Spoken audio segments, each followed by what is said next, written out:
They have something to die for. They have discovered they are a people. They are awakening. This excerpt comes from a multifaceted book, one that examines how an environment shapes a society and its politics, and how political and economic power intertwine to explore the causes for war. One that speaks of how precious some resources are and how careless we are when they overflow. I'm talking about Dune by Frank Herbert. Let's get this book undone.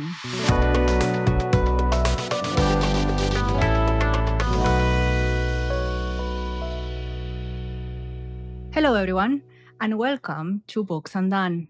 I'm your host, Livia J. Elliott, and today we have the first guest talk of Season 3. As you know, my previous episode covered my personal interpretation of Dune's politics and its use of religion as a way to legitimize authority. But Dune is not just that. It is a complex book and one that is thematically rich. Therefore, today we have an incredibly group of authors to further discuss Dune. I will let my guests introduce themselves. Hi everyone, I'm Chris, or KD Marchesi. I'm the author of Alpha, which is a survival science fiction. It's only recently released, and you can find me on BookTube under A Fictional Escapist. Hi, I'm Sarah K. Balstrup, and I'm the author of a dark fantasy series that is about halfway written, the first book of which is The Way of Unity. So it focuses a lot on religious themes, and that is certainly my main area of interest here. Hi, I'm Henry Nielsen. I'm the Vice President of Meridian Australis, which is a speculative writing community in Melbourne. And I am the author of Sunward Sky, which is a science fiction adventure story, and The Savage Ether, which is coming out soon, which is a cyberpunk horror novel. Perfect. So before we dive in, allow me to do some housekeeping. There are spoilers ahead. We will be discussing major elements of Dune, Book 1, but we will not discuss the sequels. If you have only read the first book, you will be safe from spoilers of the sequels. And what you will hear is our personal opinion. Dune is thematically nuanced, and every reader brings their own interpretation, which is why the book keeps generating arguments 60 years on. Now, allow me to kickstart the discussion with one very open question. If you can only pick one of the many themes in Dune, what would that be and why? I think in Dune, the theme that I find most interesting is the relationship between collective consciousness and individuality. For me, that's the big theme of pretty much all of the Dune series. But I know some people focus on the politics, but I think that the consciousness aspect of it is kind of tied up with the ecology concepts. It's a part of what you might call the magic system of this world. Nobody sort of remains just a single person in this universe, and particularly in this first book. So you have many characters that experience things beyond their own consciousness, beyond their body, into ancestral memory, into this species level consciousness, and it affects the way that people will commit or not commit to sacrificing themselves. For instance, it goes off in many different directions. I don't want to take over the conversation too early, but that's definitely my favorite theme. Probably the thing that really stuck out to me was just the way that subversion of prophecy. And I think that the idea of someone being fated to do something and that sort of twisting or what that fate becomes by the end of the story is really interesting to me. I've got sort of thoughts about like the way that it was portrayed in the book, but I think that the actual like the concept of the chosen one and of the sort of white savior to people that are living in the desert and how that turns people into despotic monsters is a really fascinating sort of subversion of that trope. Not to get philosophical straight away, but one of my favorite lines in this book is very early on, and it's a feint within a feint within a feint. We are within a story. There are so many layers, and that theme in itself is that nothing is surface level. We're really encouraged to look at the multifacetedness of Arrakis, of the Great Houses, of the Bene Gesserit, and that is always something that like just tickles my brain, and I need to know more and uncover all of it. So is that a cheat answer? I like all of it, but that concept of just look deeper, there is more here. And that comes up quite a bit, doesn't it? There's that bit even in book 3 when so I'm flicking through it at the moment. Fade Routher is in the arena and he's talking about feints within his feints, and he's talking about stories within stories and stuff like that. I think it's certainly a strong through line. It's also a rhythm that is used in the sentence structure as we go throughout the book. So you've got the blue within blue eyes, again, a draw to let's look deeper into something, and we're reminded of that continuously throughout the entire book. It ties up to what I think Herbert was trying to do thematically as an arc in the book. He presents a theme or a state that can be misinterpreted in one way and then spends the entire book trying to peel layers from it and reveal things that sometimes may contradict what he presented at the start. Because, for example, we have in the most basic interpretations the Atreides as good people and the Harkonnen as bad people, quote unquote, each of them.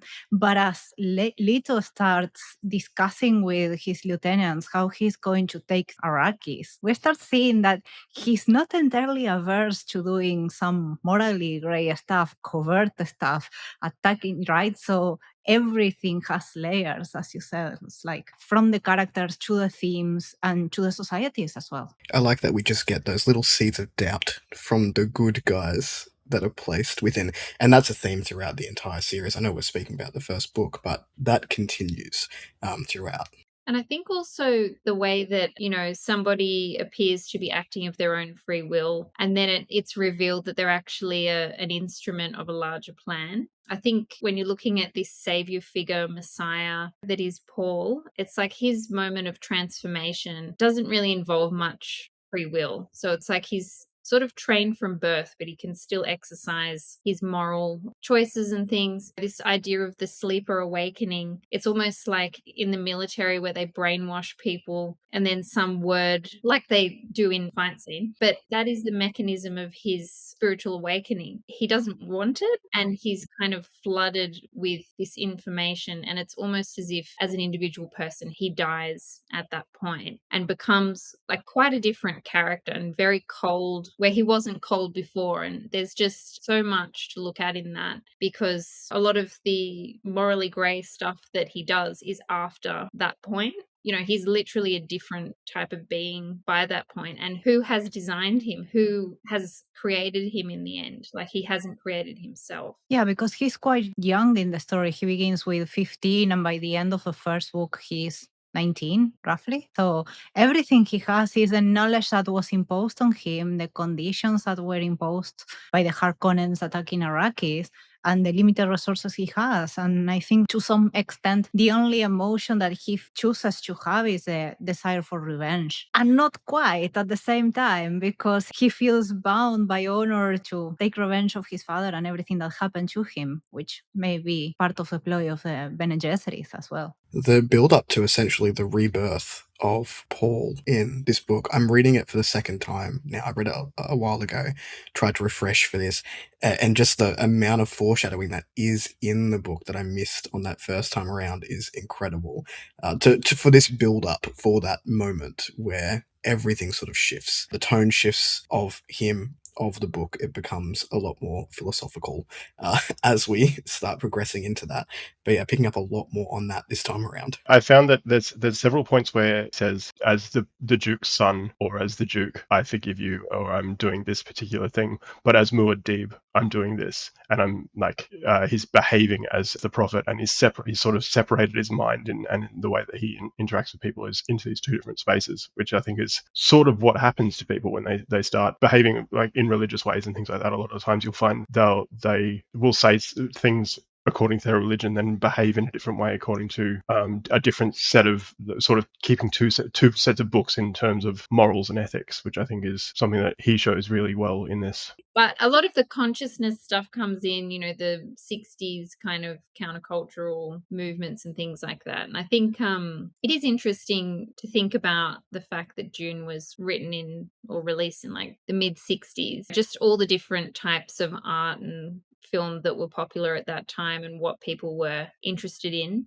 I don't want to talk about the films because the films are very different, but there's a lot in the way that Paul transforms that is sort of, I think people on their first reading of the book can sort of miss it. I mean, there's this whole Jungian concept of balancing the male and female, the light and dark, these kind of elements of consciousness. And then Paul, apparently, when he becomes, this, I'm not even going to try and pronounce the Bene Gesserit word right now. The Kwisatz Haderach, is that the one? There we go. But Paul is described as being the fulcrum. So he's described as being like his experience, what the Reverend Mother's experience. He's technically has the ancestral memories, the bodily memories of male and female people from deep history all the way up to this moment, as does his strange younger sister. He's not just like a 15-year-old tyrant, which is what he looks like when you see him walking around on screen. It's like he's actually transformed in a way that is very difficult to physically see in a film, but that you can really understand quite deeply in the novel. I personally think that the movies, especially the new ones, stripped all the nuance of Dune to make it exactly what Herbert was criticizing. Because at no point in the book is Paul a reluctant hero. And in the latest movies, in the second movie, he spends like the whole movie, no, I'm not going to go south. And in the book, it's like, let's go south. It's the first thing he does. You know what we should do immediately? Yeah. Go south.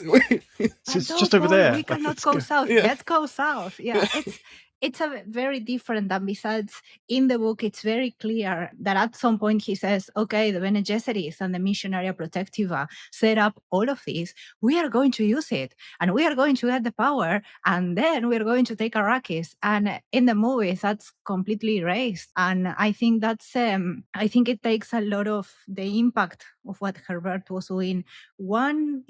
On the one hand, is mostly what we were discussing. There is, to me, a big discussion around the blurred line between prophecy and manipulation. How much can you make a society believe, and how can you use that so-called prophecy to legitimize an authority that's above the political authority, which is a religious authority in this case. And this is basically a strip, and we get scenes of Stilgar being funny instead of actually showcasing the impact of having lived in that society that was prepared to believe. And the other side to me is that basically the movies strip down all the political nuance. In the book, we have monopolies in the form of Coam, the company, and the Spacing Guild, and that sets up tensions between the houses and regulations and organizations, that it's not just nobles vying for power, right? So there is a whole structure in there that if we take the characters away, those organizations will continue to exist and will continue to influence societies. Doesn't even exist in the movies. And to me, it's an important part of everything that happens after, because of those organizations, the Bene Gesserit do what they do, effectively creating the myth within Arrakis. I guess that's why they call it an adaptation. Yeah. Look, I like the movies, but yeah, Chaney, I couldn't deal with what they did to Chaney. That was my biggest gripe with the movie. Yeah, I know. She's so much more interesting than they made her in the movie. Like, all her religious role is stripped away. Her relationship with Jessica, just non-existent.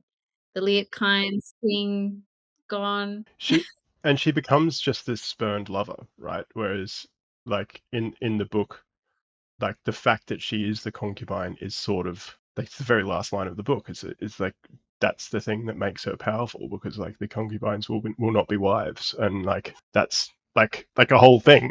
And in the movie, it was just like, now it's just Zendaya being sad. A lot of the nuance that we get in the book, that Herbert was depending on the reader realizing how the Bene Gesserit have manipulated religion in Arrakis. In the movie, we get Chani saying it out loud because there is no world buildings, and that changes her character, because at the end of the day, in the book, she's among the first to believe. When she meets Paul, she's like immediately like lost at first sight or whatever. But or the power dynamic. Yeah. I think that changed a lot. But yeah, going back to the discussion of the book, I will ask you that question that I mentioned before and drawing in from what Sarah was saying before. Do you think that at any point Paul loses the ability to choose freely? Or, like Sarah asked before, did he ever have free will? There's a section in, I think it's in part 2. There is a point, I think it's when he's delivering his speech to the Fremen, where he sort of assumes power, and he realizes that at this point, the only way to stop the Holy War from happening is to die. So at that point, he did have the choice to stop a Holy War, and he sort of made the individual choice to not die. And in that moment, I feel like he was sort of sacrificing everything that happens afterwards, which I think it sort of gets skated over in that section of the book. It really stuck with me. That was like, you could have made that choice at that point, which is a very hard choice to make, obviously, but it's it's still there. It's very tricky because you've got a character that has sort of imperfect vision of the future, yet he's also getting to know his role as this prophetic figure as well. So he kind of, has to put on the role. He seems to not know which choices are ever going to be the right choices. So he has this sense of nexus points or whatever, where he knows that any decision is going to be of huge impact to the world, but he doesn't want the jihad to happen, but he also doesn't necessarily know what would happen if there was no jihad. And this is the strange thing, where it's like, where does the species want to end up? Like, what is the actual goal of something so big and so vast? And nobody knows in the entire Dune universe. It's like, it's not just about political parties. It's this kind of, they're going to some other level where it's hard to even apply morals anymore, because the very distant future is so completely unimaginable. War is bad. He doesn't want war, but then is it enslavement of some kind? It's hard to sort of conceive what he sees as the ultimate end. And even this polarity they keep talking about between, Caladan being this place of luxury and abundant water, where people had sort of grown soft, and then various pre-Fremen Fremens who were basically had life too good and then were no longer worthy fighters. And then people who are basically stripped of any kind of comfort or ability to survive, basically, they are the ones that are honed for this battle. But their ultimate goal is to create a paradise. So what happens to create the paradise? It's very like circular. Really plays into that cyclical nature of societies wherever we are, and that's that was my second theme to potentially put in here in that first question, and we're seeing it now in the world. This idea that things that we as a society have done in the past, where rightly or wrongly we've tried to help in some capacity, doesn't always necessarily mean that that action or those decisions are helpful, and they tend to come back around. And that is, to me, what Paul is trying to contend with the entire time. With that, the question that you asked, Livia, about is this preordained, I think, and I didn't think of it from Henry, your point before, because to me, again, reading it for the second time, I was like, everything down to this young man's birth has been prophesized or thought about. He didn't have a choice in that matter, and he's been so primed for this role. And yet also, like, when he gets into that role, it's very, I have to play this part now, and I know I've been primed for it. I'm taking these teachings and these learnings, but still what? In a very simple is in a very simple sort of idea, but he's still like floundering, like we all are at that point, regardless of how much we have been primed or how little we've been primed for something, and taking those past learnings to try and do something good, and then it just comes back around again. Again, I hadn't thought about it your way. I've been watching it because I've been reading it, and he makes that decision very, very early on when he's talking to his dad. Do you need more time? And he immediately says, I'll go on with the training. And I was just like, well, you don't have to do that, but I suppose. But he kind of does. He kind of does. Yeah, sure.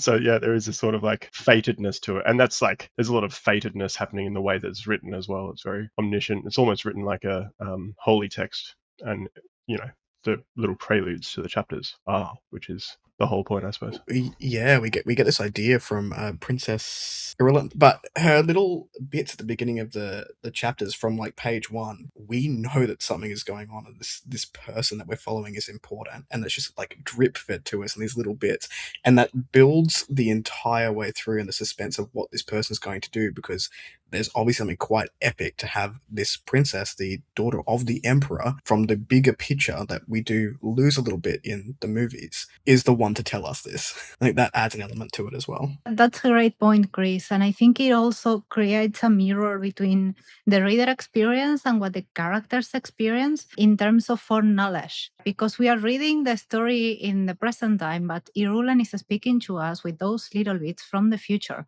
because those are all books written sometimes when Paul is probably 20 years older or even more. So we get to see the consequences, and that builds up, it changes the perspective of a reader as we go through the book. But at the same time, the characters have some sort of foreknowledge as well. There is all of the spice effects that they have and the knowledge they may have. There is the knowledge that the Reverend Mothers and Jessica may have, but there is also a practical fact that they know exactly what to say to make people react in the correct way, thanks to the Missionaria Protectiva from the Bene Gesserit, the programs they did. So there are different layers of that foreknowledge that's not necessarily mystical, but also this preparation. And for the reader, it's somewhat historical. Something that I began to think when I was reading the book is that we tend to think that knowing what will happen in the future will help us. So we will know which numbers to play in the lotto at the very least, or we will know what not to say or how to behave. And Dune doesn't seem to follow that idea. At some point, it raises the question whether that foreknowledge may actually imprison the characters rather than empowering them. Yeah, well, there's that idea of time being a fixed system. You know, it's this idea of as long as there's this tiny little margin for uncertainty and chaos and change, then everyone can keep striving for an answer. But as soon as everything is a perfect and complete pattern that can be totally seen and totally known, then it becomes absolutely locked down and oppressive. And it almost gets to that point several times, but it doesn't ever seem to really get there. It's just this threat that if he could see everything and know everything without any ambiguity, that would almost be the worst outcome. Yeah, so like he doesn't want the actual like the waveform to collapse and for the future to become certain at any point, because then he's like, that's the fate is sealed. Yeah, I did like those bits where he was talking about time like collapsing, and he was just because so much time was spent with him like seeing the future sight and understanding. He talks about his terrible purpose. He talks about trying to, and then there are a few select moments where he's just like I'm concentrating on now, which is really cool. Thinking about that sort of like prophesized nature of it, one of my favorite quotes from the book is, "No more terrible disaster could befall your people than for them to fall into the hands of a hero." That really just sets the tone from that shift. Uh-oh. Yeah, ominous. That whole thing. At the same time, it's a very human thing. Even in history, we are always looking for that type of savior, political or religious, to save a society, to fix it. If we look at it in the day-to-day, a lot of people is expecting the next prime minister, president, whatever, because that person will save them. Or people are expecting, oh, I'm going to move into that city because that will save me. New boss, new whatever, that will save me, right? It's like to some extent, we are always waiting for a way to externalize our duty towards ourselves or our society in another person. And that also generates dependency. I think that phrase, it's also one of the feints within the feints that Herbert is doing. On one side, it's a social implication, but I cannot stop thinking that he may have also been making a slide about the hero's journey in the books, because this book basically thwarts the entire idea of the hero's journey. The hero is not the savior. It's we could say the evil person in the book, right? So that's also the warning, right? Yeah, it's like it's definitely like a deconstruction or taking a shot at that idea of the hero's journey and of the person that rises to the call and does the whole chosen one thing. Because at the end of it, the last 30 pages, Paul is a monster. Like he is not a nice man. But yeah, I think that's one of the things that it's similar to a lot of these sort of stories where the main character gets misinterpreted as being this straightforward chosen one white savior hero's journey sort of character, and then you actually read it and you sort of take in what's happening. It's very much not. It's sort of the opposite thing is happening, and it's very critical of it. Like he's talking about the fact that his bits where he says that Paul has seen people skinned. He uses atomic bombs on a city and gets away with it because of a technicality. Threatens to destroy the ecosystem of an entire planet as well. So yeah. Something that I wanted to add to that is I took note of a quote that Sarah said. It's hard to apply morals anymore. And I think that's the point of the story, because it's just like we can criticize Paul's actions, there is always a way to somewhat justify them. Arrakis was his fief. He's just retaking it. The Fremen are not doing a jihad. They are trying to expel the oppressors, the Harkonnen, that are taking their resources. So there is always that ambiguity in the book that you have arguments for and against almost anything in here. And yes, I do have a subjective preference and alignment that Paul is a monster, but there is always a way to somewhat at least put up a justification that will make you go like, okay, he's a monster, but he had reasons, at least at the very minimum. One thing that struck me, because I also did a reread. I read this a few years ago and then reread it recently. Just the initial test of whether Paul is human. I was thinking about that, and it's like the way conscious being versus an animal is described in the first couple of chapters. It's basically the animal just thinks of the immediate pain they're experiencing and they want it to be over. So it's this locked in the present moment, physical sensations, individual kind of priorities. But then if you're human, you can think, okay, I'm going to withstand this pain, or I'm going to sacrifice myself for whatever reason it may be, because the human can imagine what the future will be like.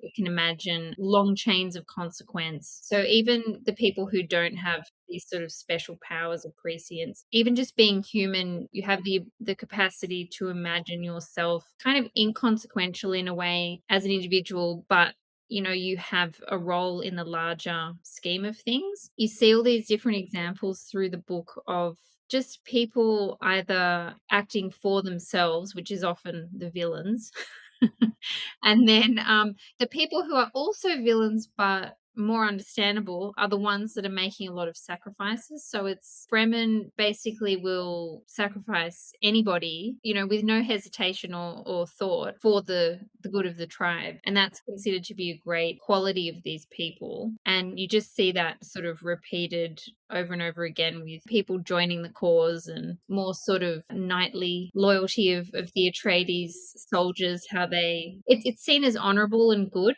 but at the same time it's all a part of that ability to basically die for a greater purpose. I think something that this book does really well is ask the question, good for who? Your actions are good for which group of people? Is ultimate power a good or a bad thing, and in what circumstances? What does that look like for different groups? And it really sort of gets down into the societal implications of that power. So following Paul become a very different person throughout all of his life on Arrakis, and becomes something that we objectively know as not a good thing, but good for who? Is he still doing it for the good of somebody else? And this is something I often think about with just religious entities as well. What God, which is, we're playing with religious ideology in here, what God is doing good things for what people, and what people are saying, no, that's bad for this other group of people. And again, it comes into that nature, right, of that cyclical battles that we're having. But just that question, good for who, it always sticks in my head having these discussions.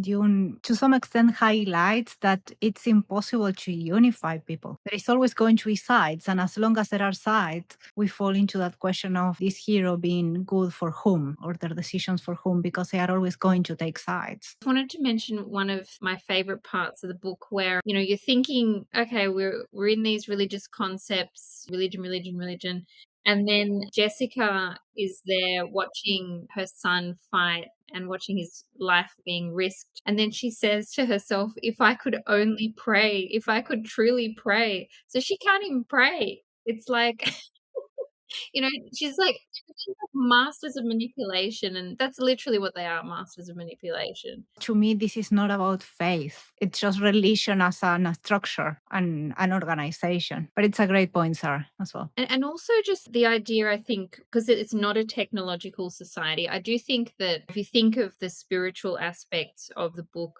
as being a type of technology that's being explored, I think it makes a lot more sense because it's very intellectual the way that these powers are discovered. So they're discovered and mastered and controlled, and yeah, it's like the discovery of a new technology. If it was a computer or if it was a new weapon, it would be still functioning in a similar kind of way. You mean the powers from the species? Yeah, so even the visionary scenes, it's almost like just downloading a whole lot of information or being able to compute things when his mentat skills awaken, and the fighting skills and, the ability to read people's faces and intentions and things like that. Like they're all forms of mastery. And even though they're often described in sort of pseudo-spiritual ways, they are types of technology that are advancing the power of whoever can master them the fastest. And there is this sort of competition of who can master that technology first and control it. I think the best example of that is obviously one bit we haven't touched on, which is the sandworms. It's like, there's a talk of the desert power, and like that unlocks so much force for Paul and for the Atreides and for the Fremen, which just allows them to make the maneuverings that they can make in the rest of the story, which is, yeah, as you say, you can see it as a sort of technological thing, even though it's a natural force, which I suppose also ties into Frank Herbert's ecological message, which is very strong throughout the book. I never thought of it as a technology. It blew my mind. I need a second. I mean, it's not a technology in the strictest sense of the word, but it is an arms race of a sort. It's technology in the sense of a tool as well. Yeah, exactly. As an aside, one of the things that I have seen bouncing around the internet at the moment is that quote from the start of Dune. It's like about the Butlerian jihad when they gave machines the power of thinking. Obviously, quite a very... Oh, yeah. Yeah.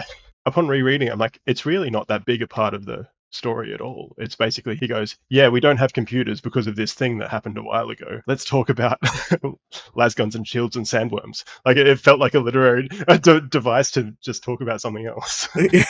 Let's shift focus. The way that he presented the Butlerian Jihad and basically forgot about it as a way of saying that we are our worst enemies. Humanity is its worst enemy. We don't need the help of technology. We can do awful things to ourselves without that. And the whole book is humans versus human, with just nature as a base. Because I think it goes back to that idea of we are always trying to find a hero, and that hero may be a technology, which is what the Butlerian Jihad implied as well. And then they defeated it. Is that echoing what will happen to Paul? Maybe Paul will turn up and take out AI. Question for the sequels. Unsure. He can travel through the Matrix and... Yeah. I want to circle back to what we discussed. I think Henry mentioned it, that we hadn't discussed the environment yet. And I think it's one of the most important elements. There are some recordings of Herbert saying that, and even in the 8th edition, the author notes on Children of Dune, he makes explicit comparison that water is an analogy for oil, especially for the time in which he wrote it.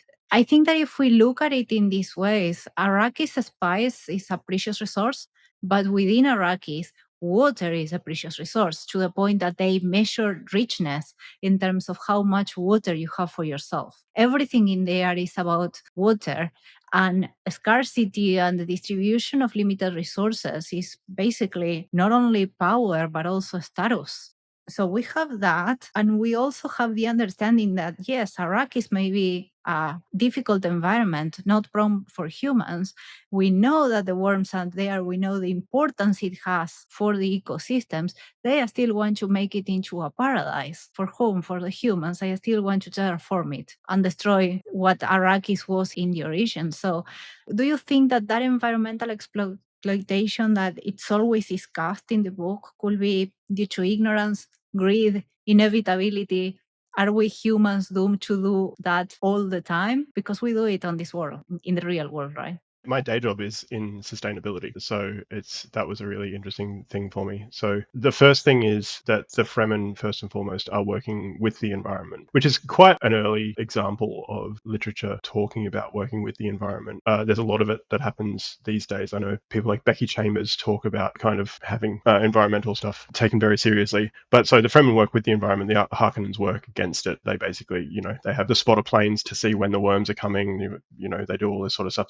They're very extractive. They're very the Atreides are colonial as well, but the Harkonnens are very colonial.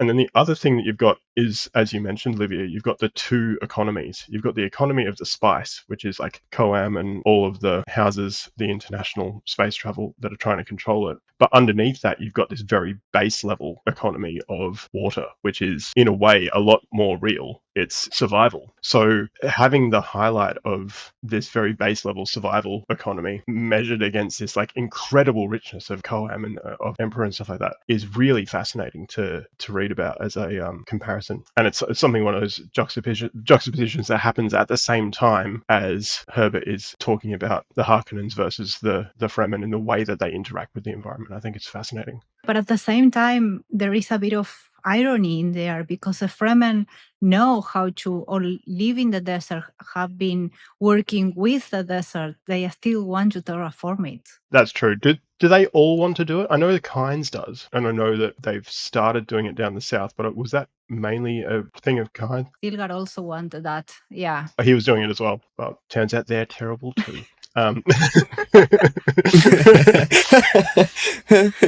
No one is likable. Yeah, I was struck by that because a lot of the things that I talk about at work is about how to integrate our environment, the way that we use the environment, with the way that nature expects you to use the environment. Yeah, if Stilgar's trying to stuff it up, then I have no words for him. It's interesting. This is a tangent, but stay with me. It's interesting how we all look at the messages and the themes of this book through our personal lens, and I think that's quite a human thing to do. So I am a people leader, and I took away quotes from this book which I could relate back to my experience as a people leader. So one of them here, and how I sort of viewed what the Atreides were doing, was trying to find a balance of being those colonizers, but also working with the assets that they had in the Fremen and trying to find a middle ground before ultimately deciding what they wanted to do in going to the south. And one of the quotes that I pulled from this was, "A good ruler must learn his world's language that is different for every world." So trying to learn what the Fremen are doing and how they've survived, and then adapting it in a, for lack of a better term, more modern lens that they can see, and how to use those survival instincts to create the world that they still ultimately want to create, which ties back into power. Paul makes protestations about not wanting to be a colonizer. He talks about wanting to integrate with the Fremen and all that sort of stuff. He still assumes the mantle of power. Like he still ultimately says, "I'm your leader," and as much as he goes, Stilgar can have his teach and he can do his thing, and that's fine, and you'll have autonomy. He's still like, "Yeah, but the Emperor, the guy from over here, you're obviously still all my subjects, right? Like we're still."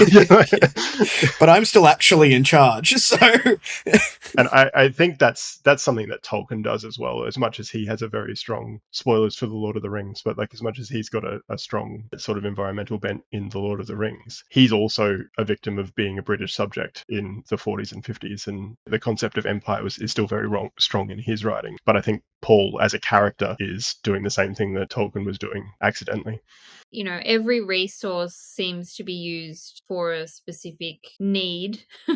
So even if it's the sacred waters that are giving these visions, it's all just used for a particular purpose. And the one thing that everybody admits is that they don't quite understand how the worms live, what their purpose is. They don't understand it, but still Paul's willing to completely destroy the worms for his own purposes. So I think it's of all the things that the environment's used for, I think the worst one of all is the idea of killing the worms when nobody even understands their purpose. It just seems so arrogant and just so like, I will destroy this and I will move on to some other planet that we can move to. Like, despite the kind of, in other context sense of looking after the environment and understanding it and, making it healthy, for want of a better term, there's still this idea of just using it for what resources you need and chucking out the rest.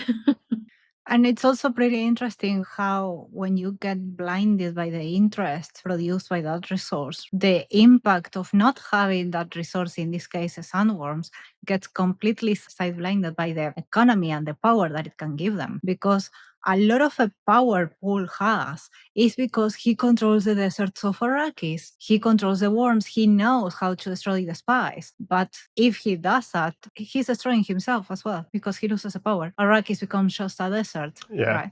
And he makes that point, doesn't he? It's just like the power to destroy a thing is the true power over a thing. I'm just like, oh, that's a bit, I mean, you're not wrong, but... To me, that's a different version of a mutually assured destruction. Replace the nukes for a spice and you get the same because everything in this universe depends on the spice. But when, Sarah, you were talking, you made me think of something. This book, we could say that it also discusses people as resources. Because at the beginning of the story, it's not the Fremen, it's a desert power of a Fremen. It's them as a military force and them as a source to control the Harkonnens or to expel them and then to control the universe or become emperor and so on. So people are a resource and they are also finite. But Paul doesn't seem to care. In the same way, nobody seems to care about exploiting the spice out of Arrakis. We look at the mining industry. We're exploiting our earth. That resource is finite. What happens when we don't have it anymore? Well, COAM is based on the Organization for Oil. I forgot the name. Herbert actually says it in Children of Dune in the afterword that it's based on that. So Yeah, because I wasn't sure if he was making a direct reference to any particular resource in this story. Like, it was obviously he was making some sort of ecological commentary, but I thought he was being a bit more abstract than just being like, no, this is this organization. So the eighth editions, this edition for Children of Dune has an afterword. And in the afterword, he goes explicitly and says, this was that, this was that, this was that, this was that. That's it. And makes an explicit comparison of what he was making an allegory for. He says water is oil and COAM is the oil company, the oil organization that was more renowned during the 60s. So he was making a comparison there. I'm gonna be perhaps a little bit controversial here. I really loved the themes and the world building and all of the different parts of the book, but I actually didn't really enjoy reading it that much. I found on a prose level it was clunky and a bit annoying. So I like discussing all the themes and the actual story, but it was just God. Today I was just like beating my head against the wall a little bit. There is something else that I wanted to point out, that water is an irony, I will say, because it's a resource that gives life, right, to the humans, and everybody in Arrakis needs it to a considerable extreme. But at the same time, water is a destroyer. It's a killer, because to kill a worm, you drown it, and it generates a poison. And how do you destroy the spice? By throwing water into the desert so that the worms get poisoned, right? So it's the same thing that gives life. It can destroy it. It can destroy the entire environment. There is some level of irony in there, but there is also some truth, because everything that we need, to some extent, taken to the nth degree, sometimes it can destroy us, or nothing is 100% good or beneficial. There is always some detriment to it. For example, we can also see it as moving an invasive species into an environment. They don't have a predator. The same thing could happen here. Arrakis is not a planet for water. Put water on it, you completely destroy the ecosystem. Yeah, and I think the theme of balance, it's just throughout every single scene at the level of just how much control is required in all of the thinking, fighting techniques, observation. There's no scene where people are just sitting back and relaxing or vaguing out. Everybody's absolutely in the most heightened state of focus for the entire book. And I think that, the danger of falling off that kind of tightrope of balance is just so ever present that you can't kind of get away from it. And especially it's like the larger the problem, when you're talking about war and things like that, it becomes very unwieldy, whereas it can even be the same type of thinking, hand-to-hand combat kind of situation, but it's the stakes are always high. I feel like there's not a moment in the book where the stakes aren't high. This was not a relaxing book. to read. It's not one to take on vacation and read on the beach. But I sort of love that it almost felt natural in the way that it was done. And you were saying, Henry, about sort of the clunkiness of the prose. I enjoyed it a lot more the second time around. And I feel like that will be the same case when I eventually get to Book of the New Sun. It's one you need to read twice. Talking to Olivia about that earlier. But at no point and in no scene is there not a multitude of things happening to build that pressure up in our brains as we're reading through it, whether it's the environment, whether it's the characters, whether it's these little subtle bits of world building. I love the world building in this because it's almost takes a back seat, but it's never far from your mind about those little bits of like technology. It's a sci-fi novel, but that science fiction element, except for the Bene Gesserit, sort of takes that back seat, and it's just in these little bits and pieces that we get that we understand that, okay, this is a technologically advanced world, but it's never sort of in your face too much. I just thought it was so masterful. The world building is like something I've never seen before. What I love in Dune is that few books try to develop the organizations, the political organizations, at the level of a character. But in here, the organizations have rules, they have presence, they influence the characters' decisions as a faceless organism. Because if we look at Leto's actions at the start of a book, a lot of them are driven by the Canley rules, which is the feud that you have in the Landrad, by what the Landrad may say or may not say, and what the Spacing Guild will charge him for doing one thing or the other. And these two things, the Landrad and the Spacing Guild, they are just organizations, they are faceless. We don't have a representative speaking for them. We just know that they exist, that they have rules, and the rules are constantly enforced over the characters. I think that's the richness of a world building of units. It's not just the characters, it's not just the myth and the environment. We also have the organizations, which sometimes tend to be left a bit behind, especially because if you are writing, for example, fantasy in a more medieval world, they didn't tend to be that many organizations of this scale in those settings, right? Or not economic organizations either. They're more houses, nobility. Yeah, but in here you have Coam, which is basically everybody has shares on the company. It's a monopoly. We have the Spacing Guild, which charges them. They can't go to war because to go to war, you have to pay the guild to transport your troops, and you can't afford that, which is a completely different level compared to other books in terms of world building. I think that's why it feels so modern, because that's how our current organization is set up. We do have monopolies, and if we don't follow the rules, we don't do anything. Yeah, they're almost like laws of nature, the different pressures that these organizations exert over these smaller organisms. You can't avoid It's a them. good point because he gets a fief, like it's a fief, which is a feudal term. So it is like a feudal system, like the way that those huge organizations are operating is, they're paying tithes essentially. You have the feuds with the houses because the Landrad houses, you have major and minor, and the minor depend of the major. Basically, they respond to them. On the other hand, CAM is a company. It has shares. It's pure modern economy. And something that you two were saying made me think of, what if we think as those organizations and that structure as the natural environment of the humans. So we have one environment that may be Arrakis and all of it resource constraints. The other environment can be these organizations at a political level and the constraints they put up into the people. Really an interesting point. I'm just Yeah, I've just opened up the page for Coam on the Dune wiki, and I'm just like, oh, sorry. Yeah, this is a little bit of a tangent, but one of the things that I really love reading the book again was just on this matter of time and seeing into the future and working yourself into a myth and things like that.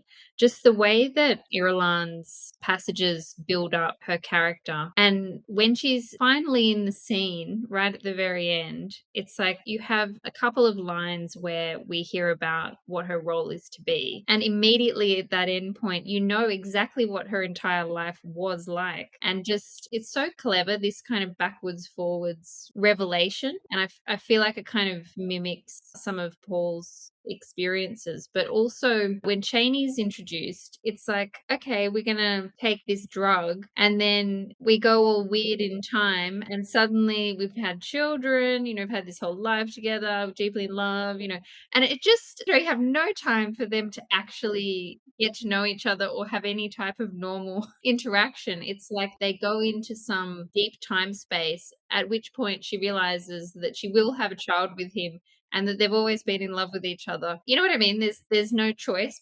It's a same idea of the illusion of free will that the book has.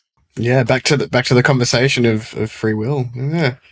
But it is so fascinating because those characters are so important in the story, but their actual time on the page in terms of like chronological time in the story is virtually nil. It's just when we go into these either reflection points or go into some like non-time space, we just get this kind of info dump, but in a really clever way. I think that with Duncan as well, he doesn't get a lot of page time, but we know just from the pages that he does have that he's this integral part of the way that the Atreides operate. But he's in there for like 30 pages maybe over the whole course of the book, which is crazy when you think about it. I'd forgotten how quickly he dies too. Yeah, me too. The second time around, I was like, I'm sure he was there for the whole book. Yeah, yeah.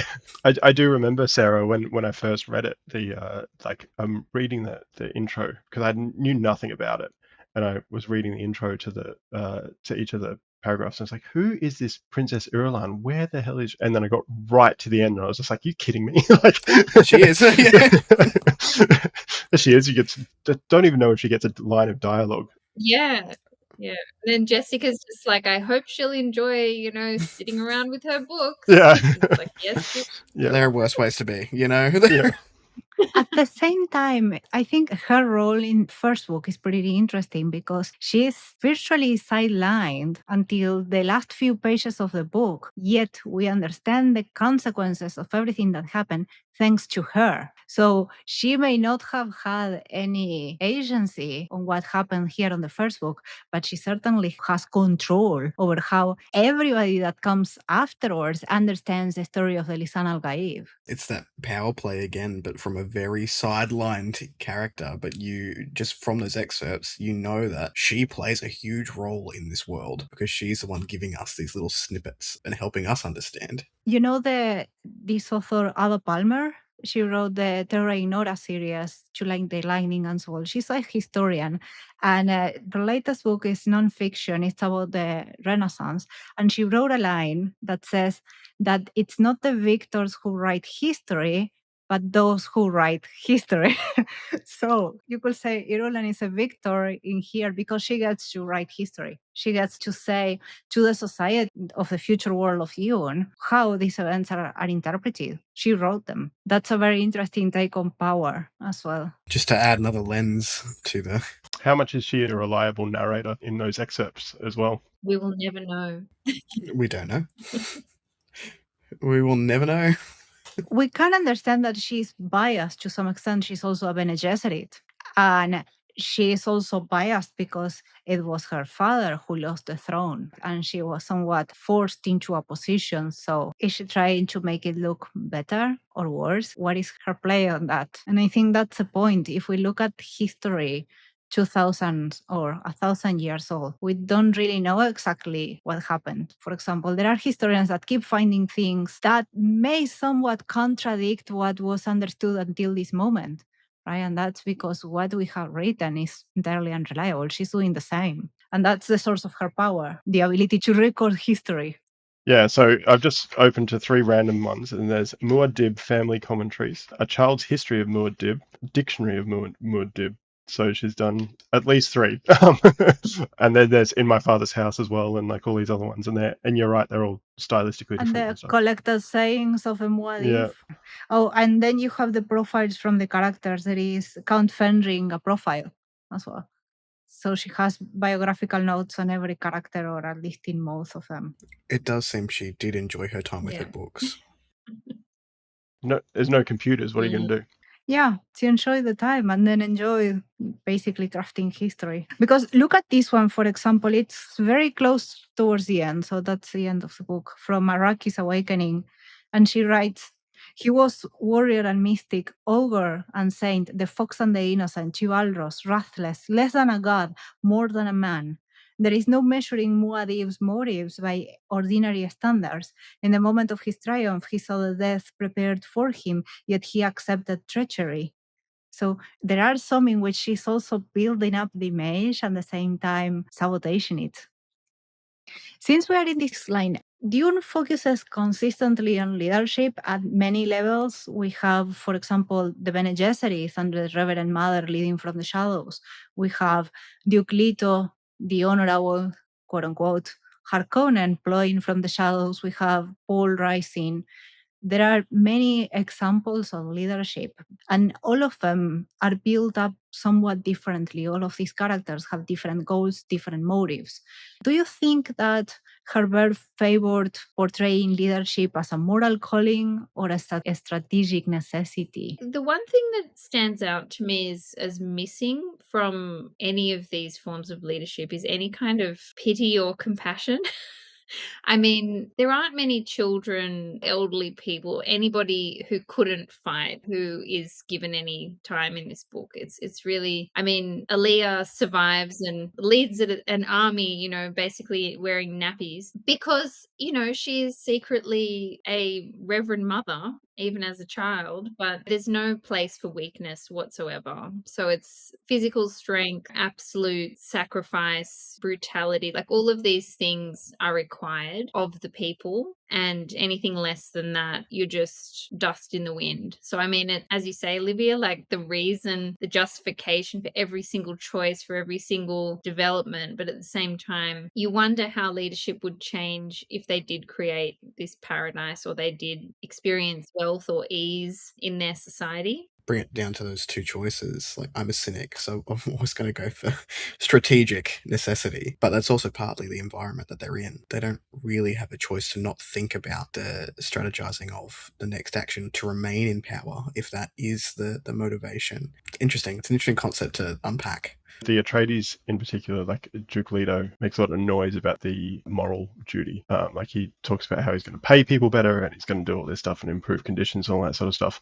And then that immediately just gets very swiftly taken away, and everything's become a lot more harsh and a lot more cruel because they're dealing with the Harkonnens, who are warmongers and who are sort of involved in these really harsh plots. And it sort of goes back to that, what we were talking about before, how like this whole book is so tense. Like there's always just like tension in every scene. If you do it for moral reasons and you lead morally, you're going to fail by people because of the environment being so incredibly driven by people who are strategically and tactically ruthless. I guess that raises the question, how lenient do we need to be as a population to the choices that our leaders have to make? There is also another layer to that, and I think, Leto is a very interesting character.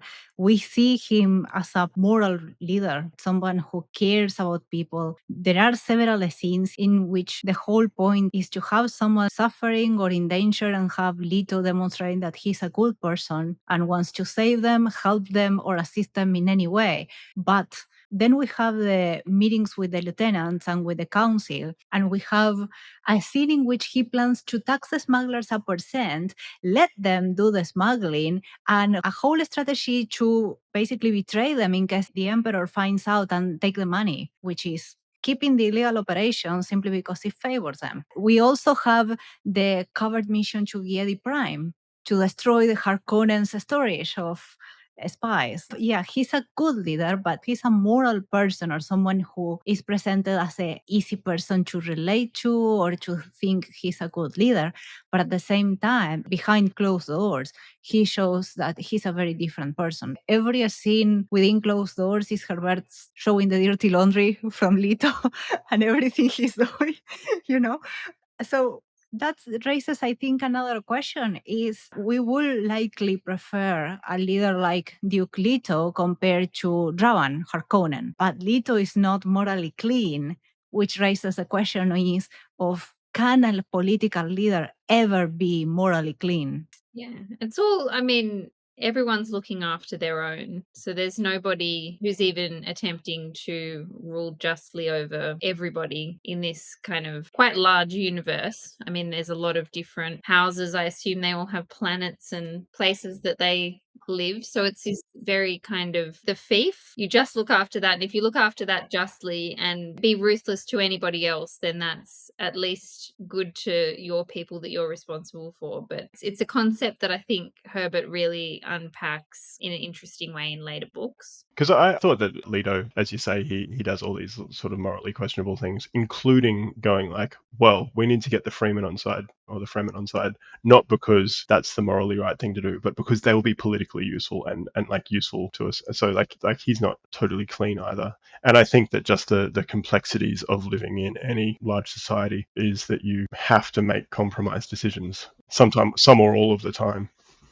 Yeah, it's hard to imagine a scenario where you wouldn't have to make serious compromises when people have such different interests. And, you know, you already start at the beginning of the book with massive inequality if you're talking about resources. Like you virtually have a starved nation, starved of water in this case, but it's already unbalanced. So there's already pressure there that creates problems and can't remain in that state.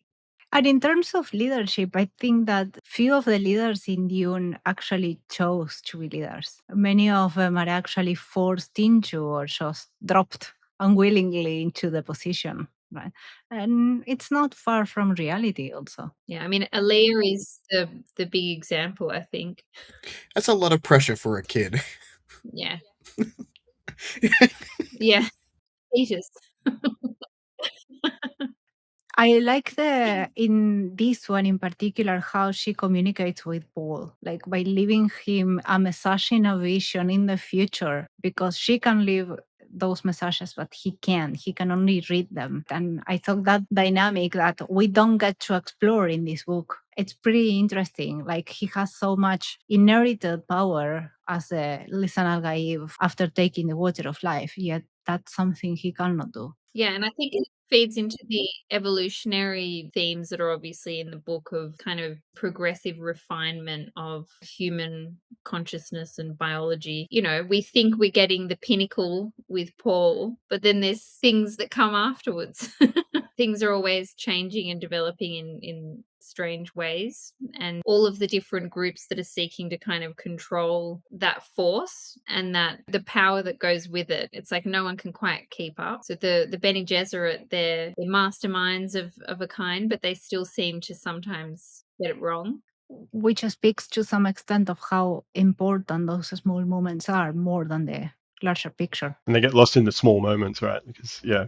Another point around power, and not necessarily political power, but power in general in Dune, is that I think, Henry, you mentioned the quote, the people who can destroy a thing, they control it. Yet at the same time, I think it's easy to think that that's a whole representation of power, when in reality, there is a discussion between whether power can be acquired or whether it is always inherited. Because Leto inherited his power, his position from his grandfather.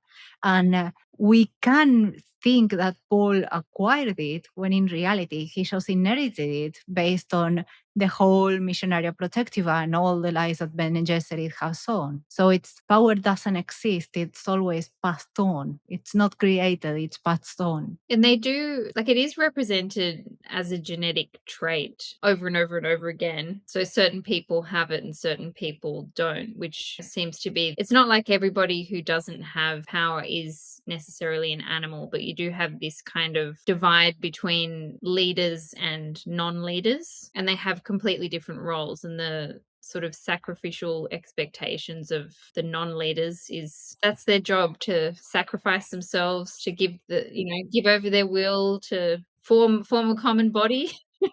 Yeah, for the sake of the good of the house. That's one of the things that I do find frustrating in a lot of fantasy, is the concentration on the nobility.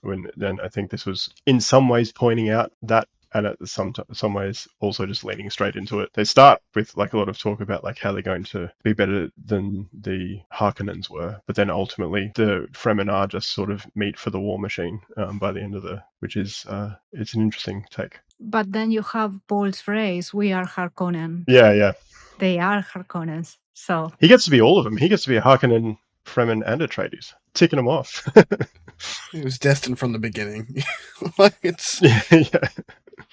I think that the idea of focusing in the nobility, at least in this book, how Jung portrays that you are born into leadership, it's also a matter of opportunity. It's easier or simpler for a person with a better position, whose family is better positioned, to acquire certain roles or acquire certain power than it is for someone who doesn't have the same opportunities when they were born. I can't remember the name of the Harkonnen that actually gets sent to run Grumman. That's the one, because he's pretty useless, but he has this thing foisted on him as well, which he doesn't do that well with. And then he's sort of been sent by his uncle into this situation, and it's just no good the entire time. So that's basically what the Landsrat made them, what Coan made them, because in the book they have been having a directorship of Coam for, I think, the last 20 or 30, 60 years or something. And that basically means that they had the responsibility of being the sole provider of spies for the entire Landsrat and entire empire for all that period. And that's a lot of responsibility for a single house, because the emperor could have very well destroyed them.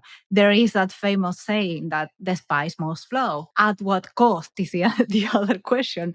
And the Harkonnens pay that cost to me by becoming what they are now. To me, the Harkonnens are just consequence of what happens. It's a warning of don't chase the resources at any cost. Don't lose your humanity on the chase for the resources, because this is what is going to happen. I mean, we know that the Bene Gesserit have been preserving their bloodline. There's a lot of inbreeding, and that kind of trope about royal families and too much inbreeding creating monstrous rulers. And you have Paul as supposedly the perfect version, the version that they wanted, and then you have all these other versions that are almost Paul but are sort of defective in some way. So there's definitely something, I mean, Jessica and Paul come out of that genetic line, but you also have a lot of these kind of monstrous other versions coming out of there, and it's all this long game breeding program at work as well.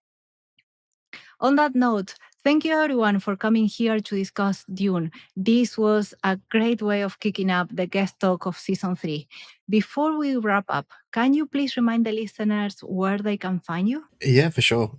So you can find me under A Fictional Escapist over on YouTube and also Instagram, and I'm Chris the Escapist over on X now.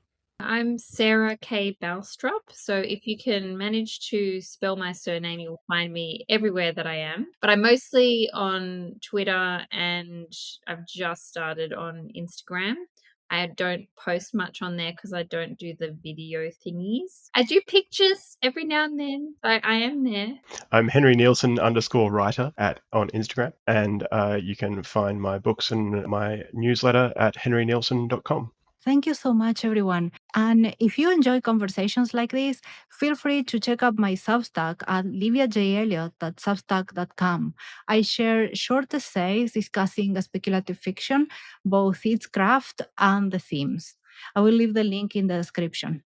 Thanks for listening and happy reading.